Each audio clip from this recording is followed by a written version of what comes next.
चंद्रयान-3 की बड़ी सफलता के बाद दुनिया ने भारतीय वैज्ञानिकों की प्रतिभा का लोहा माना है। वहीं देश में के भावी वैज्ञानिकों दाड़ी स्कूल के छात्रों ने चंद्रयान-3 का हुबहू मॉडल तैयार कर दिया, जिससे साइंस के साथ-साथ हर छोटी से बड़ी कक्षा के छात्र को हर प्रक्रिया को आसानी से समझाया जा रहा है। छात्र आयांश की ओर से तैयार किए गए चंद्रयान-3 मॉडल को 2 दिवसीय प्रदर्शनी में पहला स्थान मिला है, जबकि द्वितीय स्थान पर सैटेलाइट की रेगुलर व इरेगुलर शेपर्ड व तृतीय स्थान पर नरगिस का क्यूबाइल मॉडल रहा।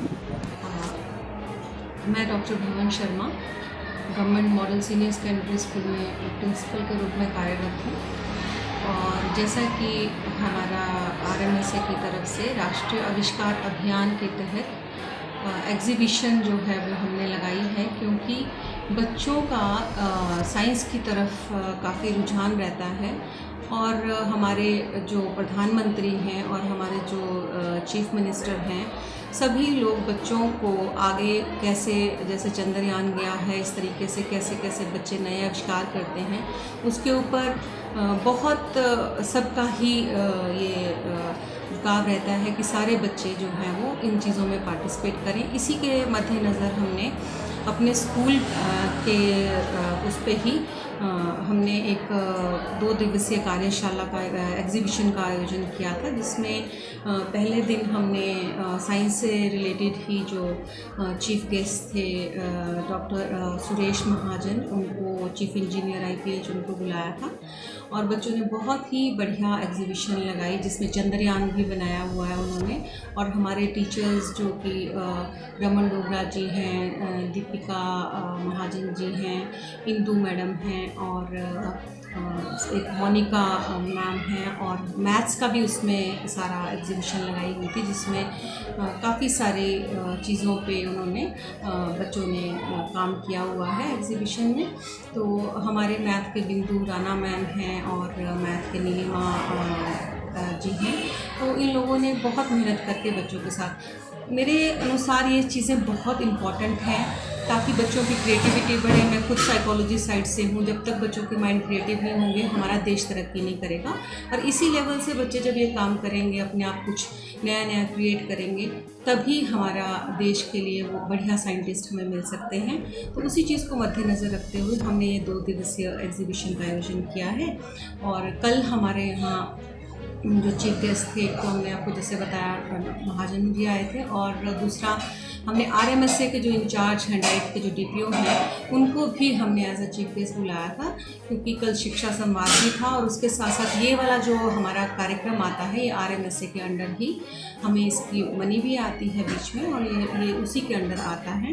तो मैम ने हमें टाइम दिया, उन्होंने भी, और हमारे बच्चों को गाइड भी किया, और सारे बच्चों की एग्ज़िबिशंस जो थी वो अच्छे से देखी। और आज हम क्लोजिंग करा रहे हैं, उसमें हमने 2 प्रोफेसर्स को, जो कि कॉलेज के हैं, डॉक्टर वत्स और एक और प्रोफेसर हैं, जिन्होंने बच्चों को जज किया।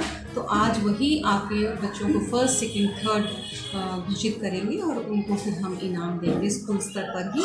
और उसके बाद जिन बच्चों का मॉडल बहुत अच्छे वो जज करेंगे, उनको फिर हम आगे डिफरेंट लेवल्स पे भी भेजेंगे। Thank you so much. Afternoon sir, मेरा नाम आर्यांश है और मैं 12वीं कक्षा का एक छात्र हूँ। सर, ये GSLV रॉकेट का एक मॉडल बनाया है हमने। सर, इसकी मदद से हम ये समझेंगे कि हमारा जो चंद्रयान 3 23 अगस्त को चाँद की सतह पर लैंड हुआ था, वो आखिर कैसे हुआ था। सर, एक बहुत बड़ा कॉमन सा मिसकंसेप्शन लोगों के बीच में ये है कि ये पूरा का पूरा रॉकेट ही जो है ये चाँद पर लैंड करता है, लेकिन एक्चुअल में ऐसा नहीं है। सर, ये जो 2 हमारे साइड में बूस्टर्स लगे हैं, इनिशियली जब रॉकेट लॉन्च होता है तो ये जो साइड बूस्टर्स लगे हैं यही इग्नाइट होते हैं। फिर से जब ये इग्नाइट होते हैं तो इनके अंदर का जो फ्यूल है, थोड़ी सी हाइट पे जब रॉकेट पहुंचता है उसके बाद इनका फ्यूल खत्म हो जाता है। और सर, रॉकेट का वजन कम करने के लिए जब इनका फ्यूल खत्म हो जाता है तो ये साइड बूस्टर जो है ये रॉकेट से डिटैच हो जाते हैं। सर, इसके बाद हमारा जो ये L110 बूस्टर लगा है ये इग्नाइट हो जाता है। और सर, ये इग्नाइट होने के बाद जब ये रॉकेट थोड़ी और ऊंचाई पे पहुंचता है, उसके बाद ये L110 का फ्यूल भी ख़त्म हो जाता है। और रॉकेट का वज़न और कम करने के लिए ये जो हमारा L110 बूस्टर है ये भी डिटैच हो जाता है। तो इसके बाद यहाँ पे एक कवर लगा है रॉकेट के ऊपर। सर, इस कवर के अंदर जो है हमारा लैंडर रखा होता है, जिसमें चाँद पे एक्चुअली में लैंड करना होता है। सर, फिर ये L110 के डिटैच होने के बाद हमारा सिर्फ ये C25 इंजन बचता है। फिर ये C25 इंजन भी इग्नाइट हो जाता है और उसके बाद ये भी एक पर्टिकुलर हाइट आने के बाद इसका C-25 का फ्यूल भी ख़त्म हो जाता है और ये भी जो है वो क्या करता है, ये भी डिटैच हो जाता है। सर फिर बचता है हमारे सिर्फ ये लैंडर जो कवर के अंदर रखा था। ये लैंडर अर्थ की ऑर्बिट में एंटर हो जाता है और एंटर होने के बाद ये अपने ऑर्बिट का रेडियस बढ़ाता जाता है। सर बढ़ाते बढ़ाते एक ऐसा पॉइंट आता है जहाँ पे ये अर्थ की ग्रेविटेशनल फील्ड को एस्केप कर जाएगा और मून की ग्रेविटेशनल फील्ड है उसमें एंटर कर जाएगा। सर मून की ग्रेविटेशनल फील्ड में एंटर करने के बाद ये मून का चक्कर काटने लगता है और मून को ऑर्बिट करते करते अपना ऑर्बिट का रेडियस कम करने लगता है और कम करते करते फिर ये मून पे डिसेंड करने लग जाता है। और ये जो डिसेंड है ये 3 फेज़ में होता है। पहला है रफ ब्रेकिंग फेज़, यहाँ पे जो है हमारा लैंडर ऑर्बिट से नीचे मून की सरफेस पे अप्रोच करना शुरू कर देता है। अगला है कैमरा कोस्टिंग फेज़, यहाँ पे लैंडर जो है अपने नीचे लगे कैमरा की मदद से ये देखता है कि जो लैंडिंग साइट है वो ठीक है कि नहीं है। उसके बाद सर आता है फाइन ब्रेकिंग फेज़, यहाँ पे जो हमारा लैंडर है ये चांद पे जो है ये लैंड कर जाता है। और सर जो हमारा चंद्रयान 2 था उसमें एक्चुअली प्रॉब्लम ये हुई थी कि कैमरा कोस्टिंग फेज़ में हम लैंडर के जो बूस्टर थे वो कुछ ज़्यादा इग्नाइट कर गए थे। इसकी वजह से जो लैंडर का अलाइनमेंट है वो थोड़ा टेढ़ा हो गया था और वो जो है यहाँ से क्रैश कर गया था कैमरा कोस्टिंग फेज़ में।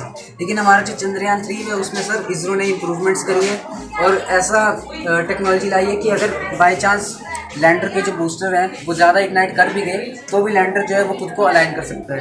और सर चंद्रयान 3 का जो लैंडर था वो जैसा इसरो ने एक्सपेक्ट किया था बिल्कुल वैसी ट्रेजेक्टरी पे पहुंचा था और हमारे जो है चांद पे लैंड कर गया था सक्सेसफुल। फिर ये सर हमारा विक्रम लैंडर से हमारे तो प्रज्ञान रोवर बना रहता है और सर इसके ऊपर ये सोलर पैनल लगा है। ये जब तक चांद के ऊपर रोशनी रहेगी सर ये 14 दिन तक जो है हमारा डेटा कलेक्ट करता रहेगा चांद से।